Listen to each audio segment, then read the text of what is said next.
The fall of Japanese autos and potentially the fall of the height of Japanese manufacturing is upon us as Chinese automakers are growing at unprecedented rates in every single market besides pretty much the United States because of the massive tariffs that we have against Chinese cars here. That's not going to change anytime soon. And that's kind of possibly, besides Japan, one of the last strongholds of Japanese autos. But Chinese automakers are kicking their butts, of course, in China, Southeast Asia. It's happening. It's beginning to happen in Europe, but that also not affects the Japanese automakers, affects the European automakers.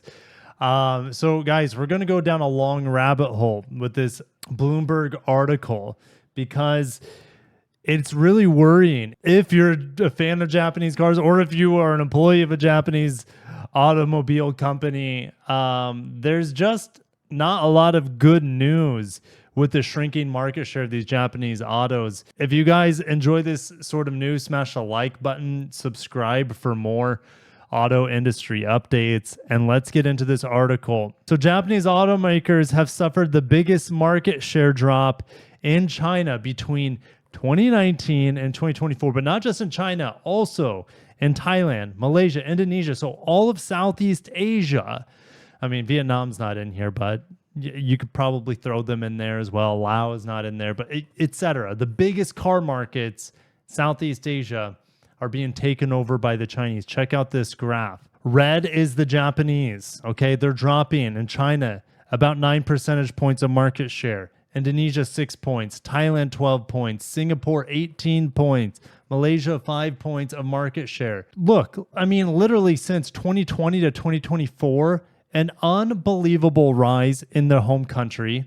Indonesia is starting to take off, albeit a little bit slower, but look at the huge jump in Thailand. The drop in Japanese is made up for in the rise of Chinese in Thailand. Okay, look at Singapore. The exact same thing is happening in Singapore and looking to be quite similar in Malaysia. In China, all 6 Japanese automakers tracked by Bloomberg have ceded ground. Even Toyota sales and output have hit a plateau. In Southeast Asia, where loyalty to Japanese marquees is so strong that almost every car in Indonesia as recently 2019 was from Japan, Chinese brands are chipping away. Again, let's go back to Indonesia. Indonesia was pretty much exclusively Japanese. Now, in the last 5 years, they have gone down 6 percentage points of market share. And when will these gains for Chinese automakers end? I mean, in Thailand, we're seeing a little bit of a plateau, but in all the other markets, there seems to be an unstoppable rise of Chinese automaker market share and the drop of Japanese market share. Wow, this graph is so big it doesn't even fit on the same page. All right, so Japanese brands decline as Chinese brands go domestic. So this is the Chinese market exclusively. All right, we have a meteoric rise of BYD. They're off the charts, literally. On the other end of the spectrum, Volkswagen is at the bottom of the chart. They're losing ground the most. Honda, Nissan, losing ground right behind Volkswagen. Then you have, kind of just like survival. These companies right here, this is the bell curve, right? This is the survival region. They're scrapping for market share. They're scrapping to stay afloat. And you want to be above this line. Underneath the line is you're underwater, right? You're losing. You're giving up ground. Mazda, I would assume Subaru, Isuzu. I mean, Mitsubishi's completely gone out of the market. You have a few other red dots representing the Japanese autos. But look at these big brands here. Well, Tesla's, their vehicles are Chinese made. All right. All of these are, pretty much all these brands are Chinese made, but with a Toyota badge on them. They're joint venture with Toyota or Mazda or whatever company. Tesla's the outlier. Tesla entered the Chinese market just recently, right? They're a newer brand, but the Chinese government didn't force Tesla to have a joint venture. So they got some sort of favoritism. Maybe it's because they're a battery electric brand, and battery electric vehicles are pretty much 100% dependent on the Chinese market because of the cheap, not only the cheap labor, but most importantly, the cheap supply chain that they have developed and have in-house in China. They have all the minerals in China. They have all the lithium. They have all the rare earth metals. They have the production power. They have the manpower. And that makes Chinese autos unbeatable right now if they're allowed into any country. They have lower labor costs. They have lower material costs, and they have excellent, well, pretty good design. I wouldn't say it's amazing, but design is not that important in a lot of these emerging countries. All right. What's more important is price. And these Chinese autos are able to drive down the price with good product. Maybe, I mean, you can argue which product is better, but for the money, you're getting more for your money with a Chinese automaker more times than not. And that's what has caused this big change in market share in China and in Southeast Asia. You have cheaper Chinese cars coming into the market, undercutting the traditional powerhouses like Toyota, like Nissan. They're saying because the Japanese automakers have had such a slow shift to battery electric vehicles, that's why we're seeing a loss of market share. I would say that's absolutely the case in China. I wouldn't say that's the case in Southeast Asia necessarily. So previously we looked at the drop as a whole for Japanese automakers in certain markets, but this graph now breaks down individual companies and their drop or rise in market share in respective countries as well. So if we look at Indonesia, Toyota's still growing there. Very small. They're up like 1 percentage point of market share. Daihatsu's still growing there despite their production issues and their certification on safety test issues. That's all in Japan. Meanwhile, they do produce vehicles, I believe, in Indonesia for Daihatsu, and that hasn't stopped their growth. Hyundai's growing there as well. You have a few other Japanese automakers growing in Indonesia, but we see a huge drop in some as well. Nissan's barely even there in Indonesia. Suzuki dropping. Honda and Mitsubishi dropping the most. That is quite worrisome. All right. If you look at Malaysia, it's much worse situation for the Japanese autos. Look how much Honda has fallen. About 5 percentage points Honda has fallen in Malaysia. Nissan over 2 percentage points. Meanwhile, you have a local company, Perodua. I'm probably butchering that. It's a local Malaysian company, as well as Proton, if I remember correctly. Then you have Chery, which is a Chinese automaker. Mitsubishi, Toyota, and then most of them are just kind of staying afloat. But you have these other automakers growing massive market share and having the largest market share over Toyota in Malaysia. So let's go down to Thailand. This is in Singapore. This is wild. Thailand, which in a market where pickup trucks make 40% of the new car sales, you still have Toyota dominating. Remember, you have the Hilux Champ over there. It's about a $14,000 Toyota pickup truck that is not available in the United States, unfortunately. It wouldn't pass safety laws here. It wouldn't pass emission laws. It's a cost-effective vehicle for Southeast Asia, and it's very popular in Thailand. And that's why you see such a big market share for Toyota in Thailand. Look at how much BYD is growing. It's grown 5 percentage points. And then you have everything in gray is Chinese cars. So you have Chinese cars growing in market share, having a large part of the market share, but it seems to be slowing down in terms of the growth other than BYD. But Honda, Isuzu, Suzuki, Mitsubishi, Nissan, Mazda, I don't know about Honda making trucks, but the rest of those companies make trucks and their market share is dwindling. They're still big in Thailand. Japanese automakers are still big. You have these big bubbles, but they are shrinking overall besides Toyota. Toyota is still king of Thailand. Singapore, you have this outlier, which is BYD just growing exponentially here, like 15 percentage points or over 12 percentage points. Then you have Tesla growing, BMW growing. So you have Mercedes-Benz there as well. It seems like electric vehicles in Singapore are taking off. Singapore is a very small country. You don't need tons of range. So having an electric car makes a lot of sense there. And, Nissan has a big market share, and it's actually the only place where Nissan seems to be doing okay is in Singapore. All right, Toyota's shrinking there. Mazda's shrinking there. You have other traditional powers shrinking there. But all these gray bubbles are doing okay, and they seem to be growing, and those are the Chinese. Oh, meanwhile, Honda, holy cow, in 2019, Honda's share in Singapore was 21%, has now come down to 9.3%. They're off the charts. So This it seems like all the Honda buyers are going to BYD in Singapore. That is mind-blowing. This is hard to comprehend. BYD ranked as Indonesia's #6 brand by sales last month. They just delivered their first batch of cars this July. So less than a half year on the market, and they're the 6th largest brand in terms of sales volume. Mind-blowing. And their most popular vehicle isn't cheap either. It's a $40,000 electric hatchback. In the meantime, Japanese brands, they're hoping partnerships will help them. They're hoping solid-state battery breakthroughs will help them, as well as other technologies like carbon neutral and combustion engines, as well as better hybrids. They remind us Honda, Nissan, Mitsubishi are working out a partnership to create EVs and EV software. But if you watch my video today, Nissan's on live support. Nissan execs have said that they have 12 to 14 months of survival unless they get a big investor. Now, could that investor be Honda?